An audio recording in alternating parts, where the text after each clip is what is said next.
Monty Panesar reminded the watching England selector James Whittaker of his talents by claiming 7 for 60, the best figures of his career, as Somerset collapsed horribly on the second day of their crucial LV County Championship clash with title rival Sussex, before they too fought back with the ball.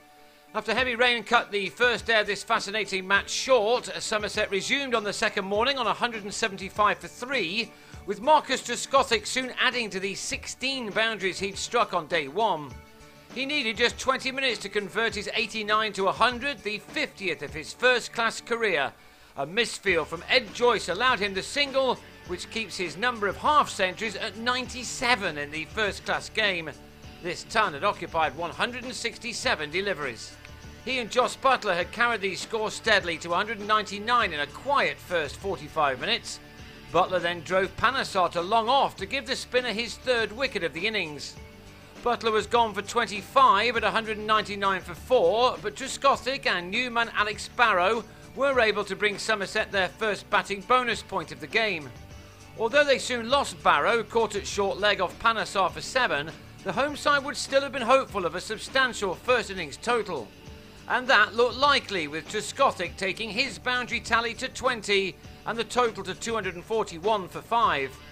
But the innings turned rather dramatically either side of lunch once Trescothick nicked Chris Nash behind to go for 123 and to leave him just 68 runs short of 20,000 first-class runs.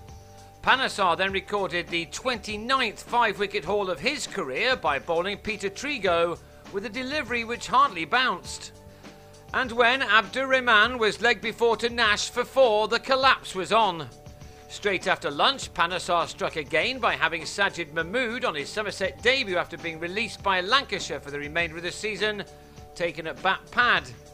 Incredibly, Somerset lost their last 5 wickets for 6 runs in 7 overs, with Panesar finishing things off by catching the edge of Steve Kirby's bat. Somerset were all out for 247, with the left-arm spinner claiming 7 for 60, the best analysis of his career. Sussex must have been feeling on top of the world after that, and Nash was not about to let Somerset back in. 10 runs were hit off Kirby's opening over as Nash went after the bowling, perhaps trying to make the most of the new ball and the pacemen before the spinners were called into action. Joyce also helped himself to a couple of boundaries as this pair quickly put on 45 for the first wicket in 8 overs. So Jamal Hussain replaced Kirby and he soon struck, Nash turning a ball from him into the hands of Arul Sapaya to go for a runner ball 31. 3 balls later and Joyce nicked Trigo behind as Somerset began their fight back.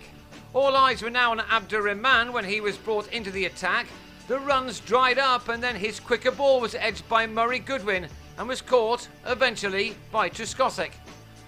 Goodwin had put on 23 with Luke Wells in 17 overs, which showed just how difficult it had become to score against Rahman in particular, and indeed against Mahmood, whose first ball in Somerset colours bonked Michael Yardley on the head. This was certainly not an old-fashioned Taunton strip where the batsmen could play with some comfort. Here they were made to work really hard for their runs against a very well-disciplined home attack who were giving very little away. And they were rewarded when Kirby, back after an expensive opening spell, beat Yardley for pace to have him LBW for 18. That was soon backed up by Abdur-Rahman as Wells tried to break the shackles, but instead drove to Sapaya to depart for 28 at 122 for 5. It was becoming a stop-start innings for Sussex. Partnerships were just being developed when they were suddenly ended before they'd completely taken off. Ben Brown and Luke Wright had to hope that their efforts for the 6th wicket would buck the trend. It already looks like the kind of pitch where any kind of first innings advantage could be important. These two added a quick-fire 24.